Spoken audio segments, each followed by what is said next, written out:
Sekarang saya jemput Wakil Telemong.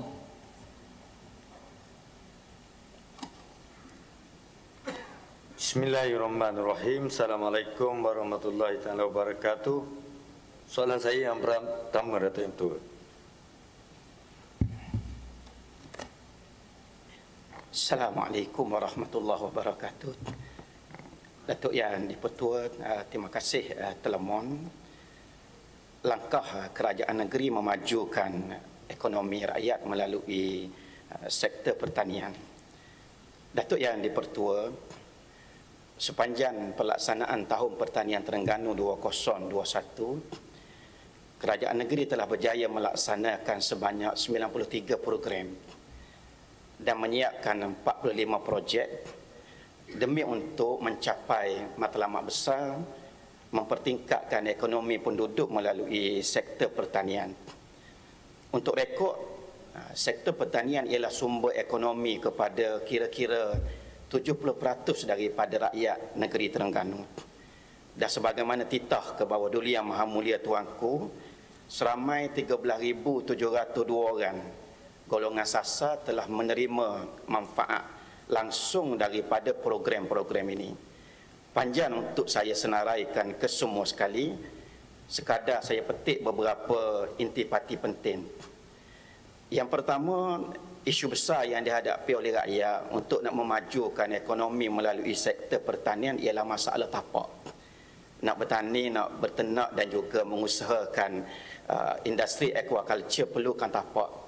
Kerana itu kerajaan telah buka ruang kepada rakyat untuk memanfaatkan tanah-tanah kerajaan yang masih kosong dan kerajaan sendiri tiada sebarang perancangan pembangunan bagi digunakan oleh rakyat secara LMS.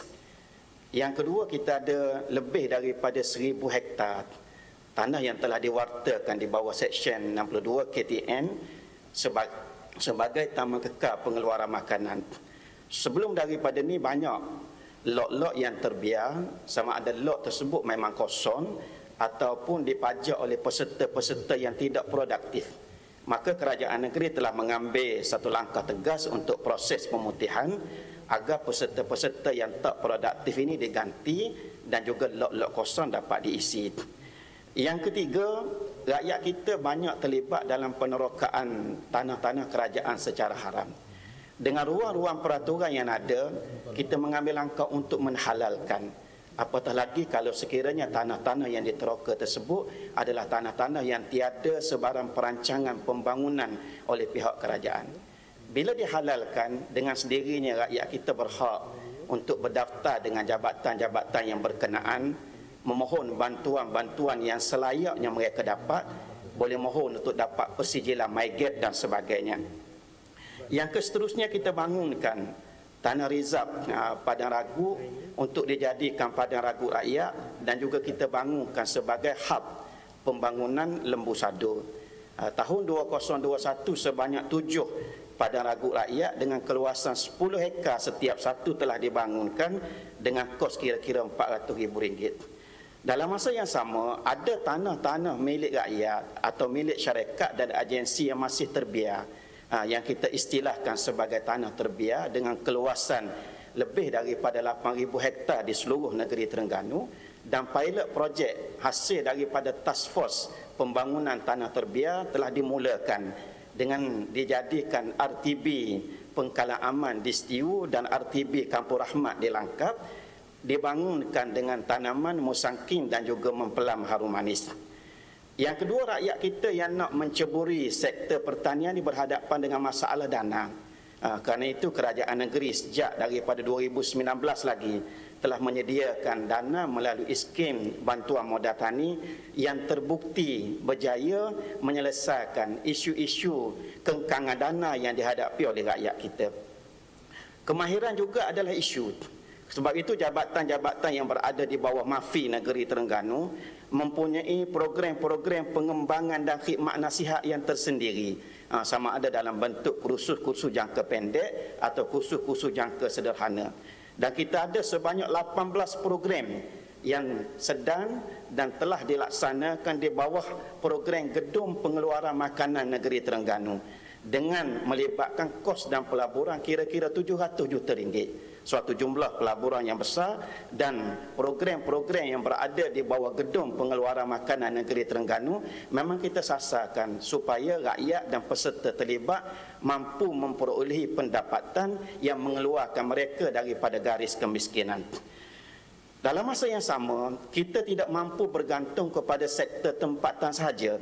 Kerana itu usaha untuk menarik pelabur asing bagi melabur di negeri Terengganu adalah usaha yang kita fokus, dan alhamdulillah untuk tahun 2021 kita telah berjaya menyelesaikan isu-isu pelaburan yang melibatkan syarikat McCormick yang berpangkalan di US untuk mengusahakan penanaman lada hitam secara komersial di lembah bidung di Setiu dengan pelaburan kira-kira 360 juta ringgit.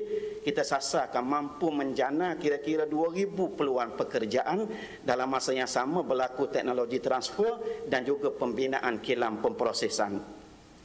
Datuk Yang di-Pertua, sektor pertanian ini sektor yang berada di lapangan terbuka, terdedah kepada bencana, sama ada bencana alam, bencana penyakit, bencana wabak, serangan hidupan liar dan sebagainya. Tahun 2021, kerajaan negeri telah menyalurkan sebanyak lebih 197,000 kepada 363 rakyat yang terkesan kerana bencana. Dan yang terbaru, kerajaan telah menyelesaikan urusan mesyuarat Jawatankuasa Bencana Pertanian Negeri, dan kita telah luluskan untuk penyaluran kira-kira RM750,000 kepada rakyat kita yang terkesan bencana banjir luar biasa yang berlaku pada awal Februari lepas, dan bantuan ini dia akan disalurkan seberapa segera insya-Allah. Negeri kita juga mempunyai projek-projek sakit, projek-projek terbengkalai dan projek yang tidak mencapai objektif dari segi pelaksanaannya. Di antara yang telah dipulihkan ialah projek Rimbunan Kasih di Rantau Aban Dungun, projek Kelapa Matak di Kubang Puyu di Setiu, dan juga Reban Ayam di Bukit Lawan di Setiu dengan ternakan ayam kampung. Yang ke-8, kita juga bangunkan infrastruktur. Di antara yang dibangunkan dengan dana kerajaan negeri ialah jalan ladan, sistem pengairan, jeti pendaratan, rumah sejuk atau kurung dengan izin, slipway, tempat baiki bot, rumah tarik bot, benteng penahan ombak, empangan dan lain-lain lagi. Yang ke-9, Datuk Yang di-Pertua, banyak bantuan-bantuan one-off yang kita salurkan kepada warga tani, penternak dan nelayan kita. Di antaranya bantuan makanan ikan kepada penternak aquaculture yang terjejas kerana PKP, bantuan one-off kepada warga tani yang positif COVID-19, bantuan one-off dalam bentuk input pertanian kepada 227 orang penanam cili yang terkesan kerana kejatuhan mendadak harga cili di pasaran, bantuan one-off sebanyak 300,000 dalam bentuk mekanisasi ladan kepada 52 petani yang ada di seluruh negeri Terengganu, dan juga pelbagai bantuan input di antaranya macam baja, racun, folia, benih, plastik UV, pam air, GPS, kawat bubu, pukak tansi, kit memancing dan lain-lain lagi. Yang ke-10, kita mempunyai program memperkayakan sumber perikanan. Tahun 2021 kita telah labuhkan sebanyak 340 unit unjam, tukun sebanyak 58 unit, dan kita telah lepaskan 1.36 juta benih ikan ke perairan umum sama ada sungai, tasik, kolam dan sebagainya. Dan akhir sekali, alhamdulillah, untuk tahun 2021 kerajaan negeri telah berjaya memperolehi suntikan dana laksana di bawah pakej jaminan keselamatan makanan Kementerian Keuangan Malaysia, dan daripada dana 30.44 juta telah dan sedang dibangunkan. Yang pertamanya pusat pengumpulan hasil tani di Telaga Papan di Setiu, pusat pengeluaran benih ikan kerapu hybrid di Limau Nipis, pusat semayan anak-anak pokok di Kampung Pak Kancil, program penanaman napier, program penggandaan kambing tenusu dan juga penternakan lembu secara semi feedlot yang akan diadakan di Kampung Pak Kancil di Setiu. Terima kasih Datuk Yang di-Pertua.